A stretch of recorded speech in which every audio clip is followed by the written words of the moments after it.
최재 감사원장과 이창수 서울중앙지검장 등 검사 3명에 대한 탄핵 청구는 기각됐습니다. 네, 자세한 내용은 현장에 나가 있는 법조팀 최재 기자 연결해서 알아보겠습니다. 김영수, 김다현 기자 나와주시죠. 네, 헌법재판소에서 오늘 있었던 탄핵심판 선고 소식 정리해드리겠습니다. 먼저 최재 감사원장 내용부터 정리해드리겠습니다. 헌법재판관 8명 전원 일치 의견으로 탄핵 청구가 기각됐습니다. 대통령실과 관저 이전 감사에 대해서 부실 감사라고 볼 사정이 없다라고 헌재 판단했고요. 전현희 전 국민권익위원장에 대한 표적 감사 의혹에도 감사원장의 손을 들어줬습니다. 헌재는 사퇴를 압박하기 위한 감사였다고 단정하기 어렵다고 봤고요. 이걸 포함해서 대부분 국회 측 주장이 받아들여지지 않았습니다. 다만 전현희 전 위원장을 감사하고 처리하는 과정에서 절차상 하자가 있었던 부분, 그리고 법사위 현장 검증에서 회의록 열람을 거부한 건 관련법 위반이라고 헌재가 판단했습니다. 김다현 기자, 일단 최재 감사원장 내용 정리해봤고요. 검사 3명에 대한 내용은 어땠습니까? 네, 헌재는 오늘 재판관 8명 전원 일치 의견으로 이창수 서울중앙지검장과 조상원 4차장 검사, 또 최재훈 반부패 수사 2부장에 대한 탄핵 소추를 마찬가지로 기각했습니다.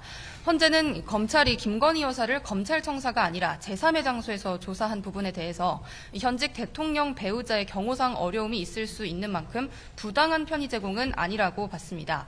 또 불기소 처분 내렸을 당시에 배포된 보도자료에 허위 사실이 기재됐다거나 기자 브리핑에서 허위 발언을 했다는 국회 측 주장 역시 받아들이지 않았습니다. 헌재는 증거 수집을 위해서 적절히 수사하거나 지휘 감독했는지는 의문이라고 수사팀을 향해서 의문을 던졌는데요. 다만 시세 조종이 일어나고 상당한 기간이 지난 뒤에 이들이 수사에 관여하게 된 만큼 추가 수사로도 별다른 증거를 수집할 가능성이 없다고 판단했을 가능성이 있다면서 재량권 남용은 아니라고 밝혔습니다. 네. 검사 3명에 대한 탄핵 사건 선고에서 좀 주목할 만한 부분이 있었습니다. 검사 3명에 대한 결정문에 이런 표현이 있습니다. 청구인이 소추 재량권을 일탈해서 탄핵 소추권을 남용했다고 인정되지 않는다. 쉽게 말하면 국회가 탄핵할 수 있는 권한을 남용한 게 아니라고 봤다는 겁니다. 적어도 이 사건에 대해서 헌재 판단은 이렇다는 겁니다.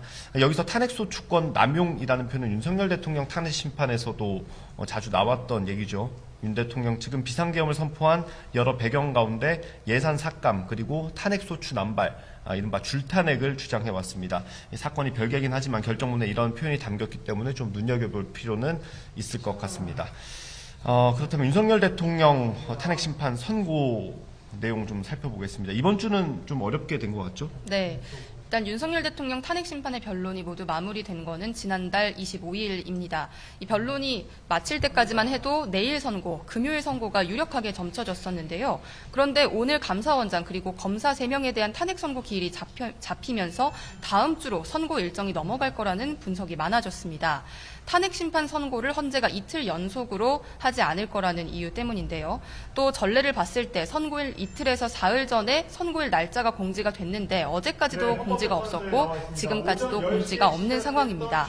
다만 선고일이 공지됐을 때 혼란스러워지는 상황을 막기 위해서 하루 전인 오늘 공지할 가능성도 거론되기는 합니다. 네, 앞선 노무현 박근혜 전 대통령 사건 선고가 금요일에 있었죠. 정확한 이유는 밝혀지지 않았지만 사회적으로 또 경제적으로 파장이 있을 걸 우려해서 그렇게 선고했다는 분석이 나오고 있습니다. 그래서 다음 주로 넘어가더라도 금요일에 선고될 거라는 가능성이 유력하게 거론되고 있습니다. 하지만 공지되기 전까지는 역시 모든 게 전망에 불과합니다.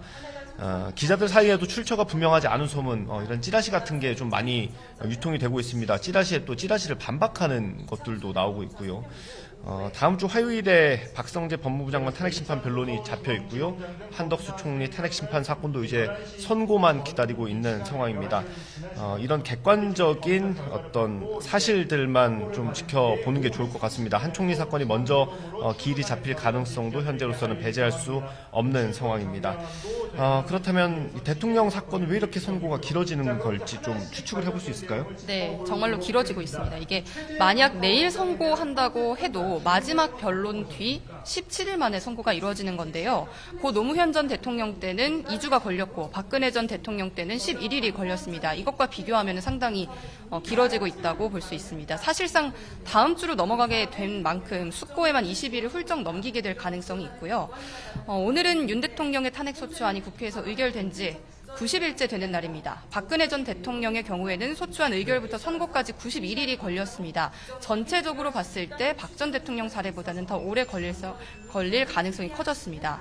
지금 내부적인 내용을 알기는 어렵지만 재판관들이 아주 신중하게 수기를 진행하고 있다는 것은 확실한 것 같습니다. 네, 일단 언제 선고가 나올지는 모르지만 선고가 임박했다는 데는 이견이 없습니다. 그래서 현재 주변에는 지지자들이 좀 많이 몰리고 있습니다. 윤 대통령 지지단체는 오늘도 이 헌재 앞에서 삭발식을 진행하고요. 성명서 등을 헌재에 제출해서 각하를 촉구한다는 계획입니다. 반대로 윤 대통령에 대한 탄핵을 찬성하는 단체는 헌재 인근 그리고 광화문 등에서 촛불 문화제 그리고 기자회견을 열면서 다양한 방식으로 파면을 촉구하고 있습니다.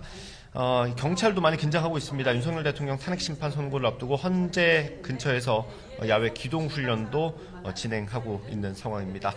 지금까지 헌법재판소에서 전해드렸고요. 상암동 스튜디오 나와주십시오.